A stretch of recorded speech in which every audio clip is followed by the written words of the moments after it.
Salut à tous, coup de théâtre, puisque ça vient de tomber, là il y a à peine 15 minutes, on est vraiment au cœur de l'actualité. Les Celtics viennent d'échanger Avery Bradley en direction des Pistons pour récupérer Marcus Morris. Alors je vous propose via cette vidéo de vous expliquer pourquoi les Celtics sont dans cette démarche-là, pourquoi ils activent ce trade-là maintenant. Dans les premières réactions que j'ai pu voir sur les réseaux sociaux, évidemment c'est la consternation et on se demande mais pourquoi échanger Bradley qui est un super joueur? Je vais vous expliquer. Tout ça a une motivation et a un sens. C'est ce que je veux vous expliquer via cette vidéo. Alors, la première chose que je me suis posée quand j'ai eu connaissance de ce trade, c'est comment il est possible qu'un joueur avec un contrat pratiquement à 9 millions de dollars soit échangé contre un autre à 5 millions, sachant que les deux équipes ont dépassé le salary cap. Les deux n'avaient pas de marge salariale pour absorber le différentiel de contrat. Les Pistons n'avaient pas de l'argent en banque pour absorber le différentiel de contrat. Et vous le savez, en NBA, pour qu'un trade soit validé, il faut que les deux salaires matchent dans une proportion de 125%. C'est-à-dire qu'il ne faut pas que ça matche au centime près. Il y a une marge d'erreur, mais cette marge d'erreur est limitée à 125%. Donc, quand vous êtes payé 5 millions la saison, eh bien, vous faites 5 millions fois 1,25 fois 125, et en gros, ça fait 6,25. En gros, les Pistons pouvaient absorber un contrat allant jusqu'à 6,25. C'était sans savoir, et je remercie Albert Nahamad et un abonné qui m'a retweeté l'info, c'était sans savoir que depuis le CBA de 2016, eh bien, pour les trades qui concernent des montants inférieurs à 6,5 millions de dollars, eh bien, les 125% là que je vous ai évoqués précédemment, ils peuvent monter à 175%, et à ce moment-là, plus 100 000 dollars, plus une marge de 100 000 dollars comme avant, et à ce moment-là, ça passe. Voilà la genèse et voilà la validation de cet échange qui, d'après le ESPN Trade Machine, ne passait pas pour le différentiel de salaire, mais c'est grâce à cette règle-là du CBA. Alors du côté des Pistons, eh bien on avait recruté Galloway, on avait effectivement déjà un roster bien chargé, on n'avait pas vraiment de marge salariale pour absorber le différentiel de salaire, c'est pour ça que je comprenais pas trop. Et puis on a aussi ce qu'on appelle des cap holds, c'est-à-dire que quand un joueur est en fin de contrat en NBA, eh bien même si dans la projection des salaires de l'année prochaine, eh bien, son salaire n'apparaît pas puisqu'il est en fin de contrat, son contrat s'est terminé.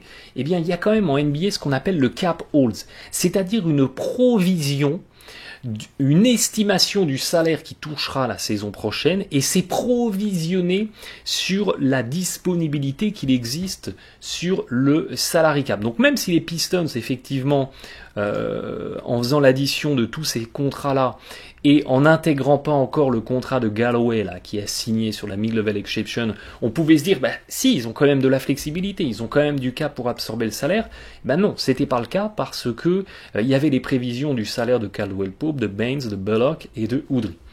Soit dit en passant, avec l'arrivée de Avery Bradley, quasi sûr que les Pistons ne prolongent pas KCP, qui va se retrouver du coup il est agent libre restreint, mais qui va se retrouver en capacité de signer où il veut, parce qu'il va demander, je pense, un contrat à 12-15 millions de dollars la saison, et je pense que les Pistons sont dans l'optique de conserver Bradley, donc ça va se marcher un peu sur les pieds. Donc vraisemblablement, les Pistons vont renoncer à ces free agents là, et vont capitaliser autour de Bradley. Alors pourquoi les Celtics montent ce trade là?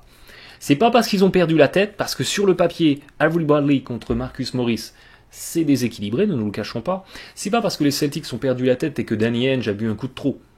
C'est parce que, souvenez-vous, je vous l'avais précisé dans un commentaire que j'avais rajouté en bas de ma vidéo sur l'arrivée de Gordon Hayward du côté des Celtics.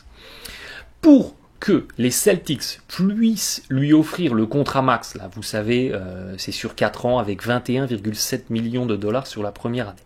Pour que les Celtics puissent valider cette signature-là, eh bien, il leur fallait encore dégraisser 2 millions de dollars. Il y avait 2 millions qui bloquaient l'arrivée de Gordon Hayward. Et en montant ce trade, eh bien, les Celtics y parviennent à économiser 4 millions de dollars, 3,8 pour être précis, soyons précis. Ils arrivent à économiser 3,8 millions de dollars et ça leur permet eh bien, de signer Gordon Hayward. Et ça leur permet aussi de ne pas avoir à renoncer au droit de Gershon Yabusele, qui a été drafté l'année dernière par les Celtics, notre petit Frenchie, et qui n'a pas encore signé son contrat.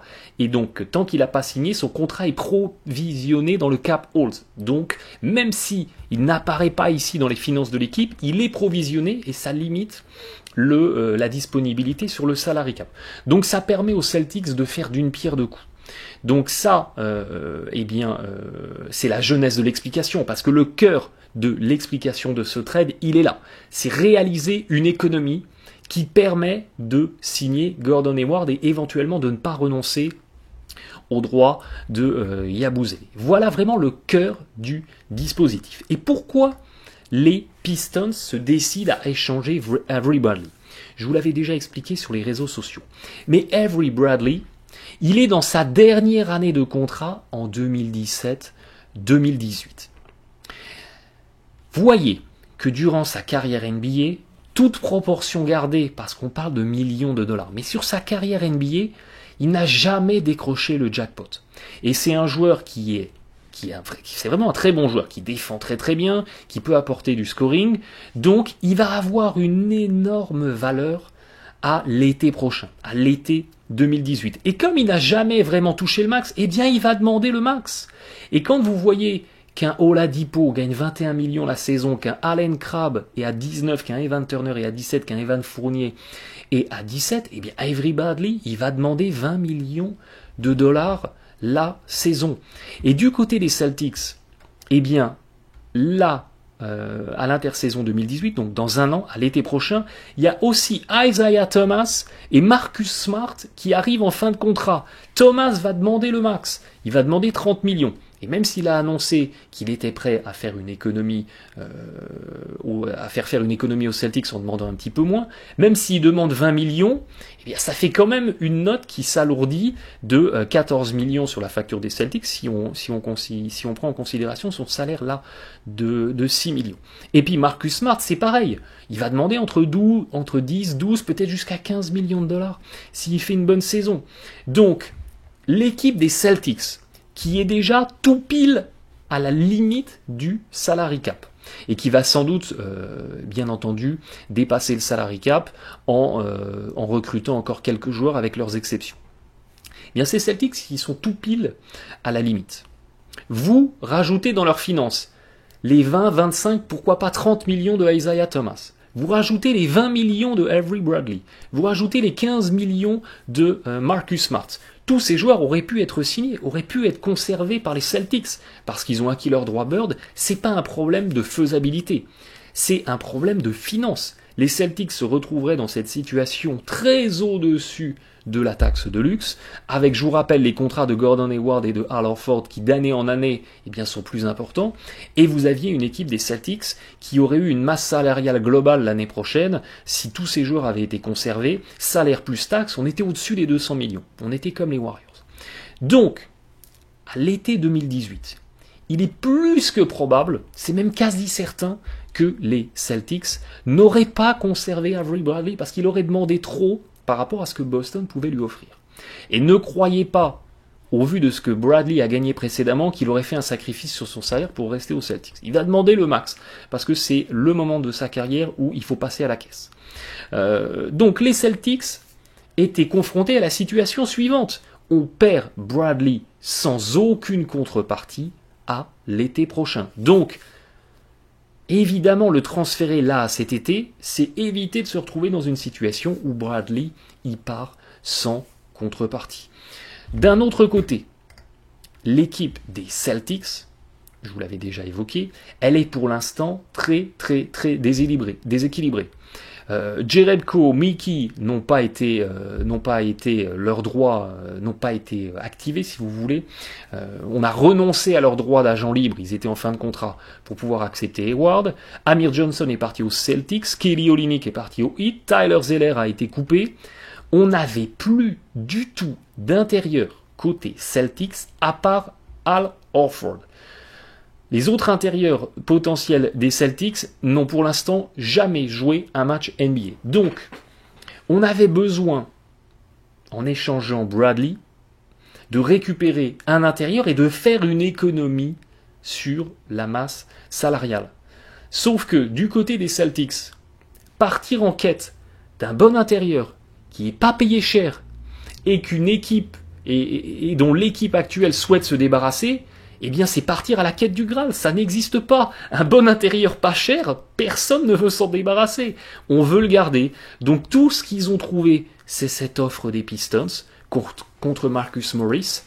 C'est pas folichon, c'est pas terrible du tout, mais il faut croire qu'il n'y avait que ça de viable. Et regardez, très honnêtement, je me suis amusé à le faire sur NBA 2K, vous avez tous les salaires, cherchez un bon intérieur qui n'est pas payé cher, qui n'est pas un rookie, qui n'a pas un énorme potentiel et qu'une équipe souhaiterait échanger, eh bien il n'y en a quasiment pas. Donc cette récupération de Marcus Morris, c'était sans doute la seule offre à peu près potable qu'a reçue Danny Ainge. Alors évidemment pour les Pistons, c'est une superbe affaire, c'est un méga coup de poker parce qu'il récupère un vétéran confirmé, un super joueur qui est dans une contract year. Je vous rappelle, c'est sa dernière saison là avant de re-signer à l'été 2018. Donc il va tout faire pour faire monter sa cote, donc pour se défoncer et avoir la plus grosse valeur marchande possible dans un an.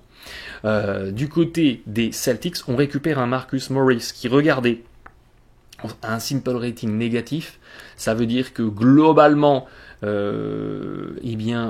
il était sur le terrain, quand il n'était pas sur le terrain, les Pistons s'en sortaient un petit peu mieux que quand il était sur le terrain, vraiment pour caricaturer. Et il n'a que 12 de PER, 50 au pourcentage au tir réel. Regardez, il a un impact sur la feuille de match en attaque et en défense négatif, et il a un impact global sur la feuille de match négatif. Donc c'est parce qu'il y a un remplaçant derrière qui carburait mieux que lui. Voilà, pour schématiser. Donc, l'arrivée de Marcus Morris, c'est évidemment pas terrible. Mais est-ce qu'il vaut mieux récupérer Marcus Morris que de ne rien récupérer et de voir Avery Bradley partir à l'été prochain, à l'été 2018? Et ben Danny Ainge a tranché, il a dit c'est mieux que rien. Ça va nous permettre de décaler Horford en pivot, même si c'est pas vraiment son poste naturel, et même si Horford serait plus efficace en 4 aux côtés d'un vrai pivot.